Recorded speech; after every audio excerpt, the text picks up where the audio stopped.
ოდესმე დაფიქრებულ ხარ თუ რატომ ვერ ვაღწევთ იმას, რაც გვსურს. მიუხედავად იმისა, რომ ჩვენ ამისათვის არავითარ ძალის ხმევას არ ვიშურებთ. ხშირად ამის მიზეზი ჩვენსავე გონებაში იმალება და ეს სწორედ ჩვენი რწმენებია. გამარჯობა. თქვენ უსმენთ პოდკასტს მე ვარ თქვენი მასპინძელი, თამარ ვანელი. ეს დრო თქვენ გეკუთვნით. დრო რომ ირწმუნოთ საკუთარი შესაძლებლობები. გაბედოთ იოცნებოთ და გახდეთ ქალი, რომელიც ქმნის საკუთარ მომავალს. დღეს ვისაუბრებთ იმაზე, რაც ჩვენს ცხოვრებას ყველაზე მეტად განსაზღვრავს.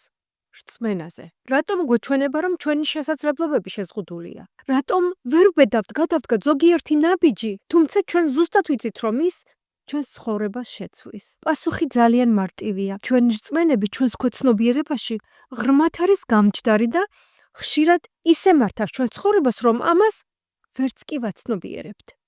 მაგრამ რა არის რწმენა? საიდან მოდის? როგორ შეგვიძლია შევცვალოთ ის რწმენა, რომელიც ჩვენ ზიანს გვაყენებს? და არის ასეთი რწმენები, რა თქმა უნდა. ნამდვილად საინტერესო შეკითხვებია, მოდით ერთად გავერკვიოთ. რწმენა არის მტკიცე შეხედულება, რომელსაც ჩვენი გონება სიმართლედ აღიქვავს და შესაბამისად მოქმედებს. მრავალი კვლევა ჩატარდა ამ სფეროში.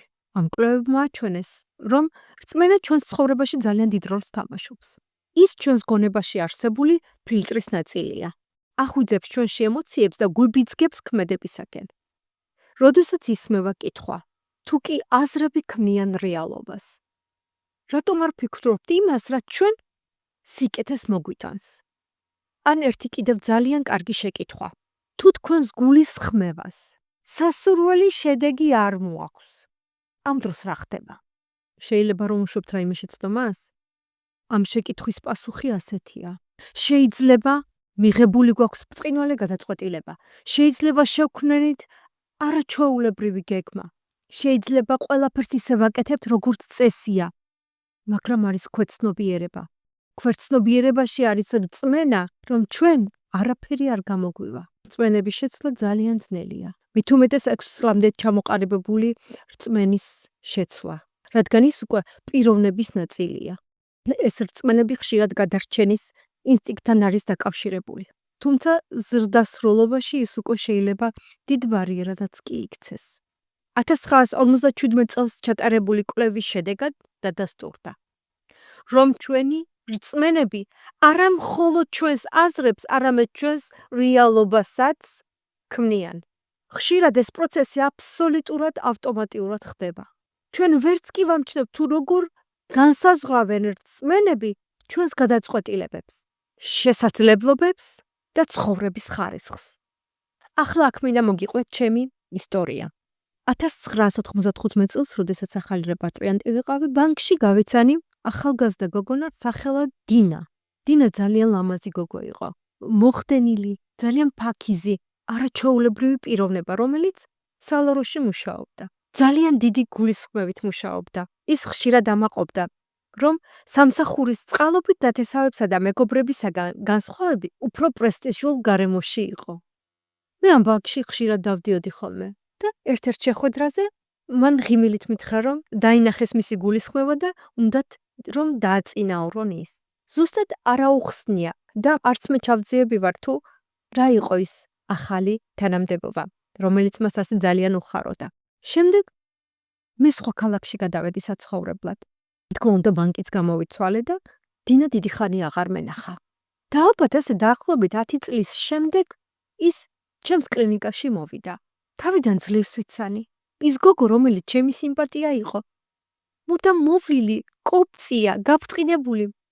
თითქოს სადღაც გაქრა. ახლა მის სახელზე დაღლილობა იკითხებოდა. წონაში მოუმატებია. თითქოს სილამაზე სადღაც წარსულში დარჩენილა. ის თავის თავს არ გავდა. მე მასთან შეხვედრა ძალიან გამიხარდა.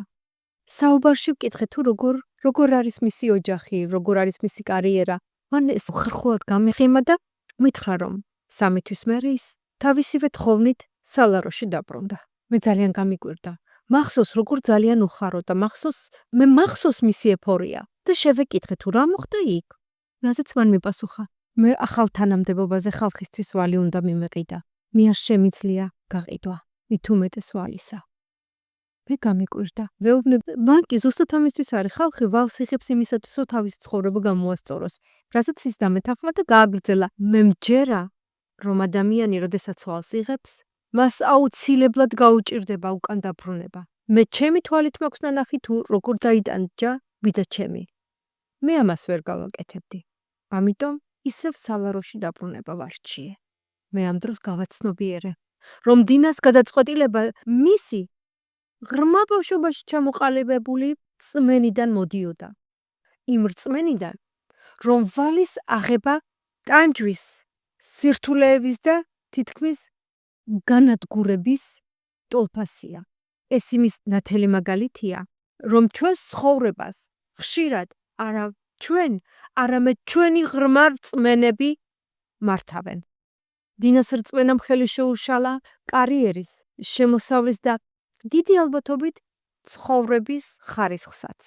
ამ ამბით კიდევ ერთხელ ვრწმუნდები, რომ ძალიან მნიშვნელოვანია გავაცნობიეროთ ჩვენი შეზღუდული რწმენები, რადგან სწორედ ისინი გვიყალიბებენ უხილავ, მაგრამ ძალიან მყარ საზღვრებს. რა გავაკეთოთ იმისათვის, რომ ჩვენმა რწმენამ ჩვენ სასიკეთოდ იმუშაოს. აქ კარგი ფაქტი ის არის, რომ რწმენები, რომლებსაც ჩვენ საკუთარ თავზე, შესაძლებლობებზე ან სამყაროზე ვატარებთ, სულაც არ არის უცვლელი. ჩვენ მისი შეცვლა შეგვიძლია და ამისათვის პირველი ნაბიჯი არის მათი დანახვა და აღიარება. ამრიგად, როდესაც რაიმის მიღწევა გინდათ, აიღეთ ფურცელი და ჩამოწერეთ, რა გაბრკოლებთ. იქნებ ფიქრობთ, რომ საკმაოდ ძლიერი არ ხართ, ან რაიმის გაკეთება თქვენთვის შეუძლებელია. ამის შემდეგ აიღეთ ეს ფურცელი, წაიკითხეთ, დააკვირდით და შეეკითხეთ თქვენს თავს. ეს მართლა რეალური ფაქტია თუ უბრალოდ საკუთარ თავს ეს დააჯერეთ. ან იქნებ უბრალოდ ეს ძველი ჩვევაა, რომელიც დიდი ხანია უკვე აღარ გემსახურებათ. იმ მომენტში, როდესაც თქვენ ეჭვის ქვეშ აყენებთ თქვენს რწმენას, ამის შემდეგ იწყება ყველაზე საინტერესო და გარდამქმნელი ეტაპი. ახალი გაძლიერებული რწმენის შექმნა. აქ თქვენ თავად აირჩევთ, რისი რწმენა გინდათ, როგორ გინდათ დაინახოთ თქვენი სამყარო და გარემო.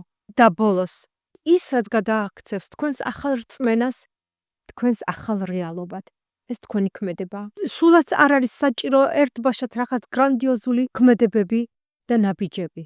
რომი ერთბაშად არავის აუშენებია. დაიწყეთ მცირე ნაბიჯებით. დღეს შეგიძლიათ გააკეთოთ ერთი პატარა, მაგრამ მნიშვნელოვანი საქმე, რომელიც დაიწყებს თქვენი ახალი რწმენისა და ახალი რეალობის შექმნას. აიღეთ ფურცელი და ჩამოწერეთ, რა გიშლით ხელს იყოთ ბედნიერი, რა გიშლით ხელს წახვიდეთ წინ, რა გიშლით ხელს შეცვალოთ თქვენი რეალობა.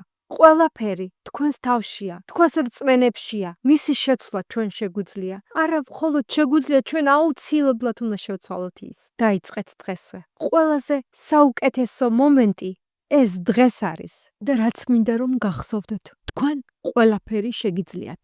მადლობა რომ დღესაც ჩემთან ერთად იყავით. მე მჯერა რომ თქვენ შეგიძლიათ გახდეთ საკუთარი თავის საუკეთესო ვერსია. შეიტანეთ ცვლილებები თქვენს ცხოვრებაში და მე კი გელით პოდკასტის მომდევნო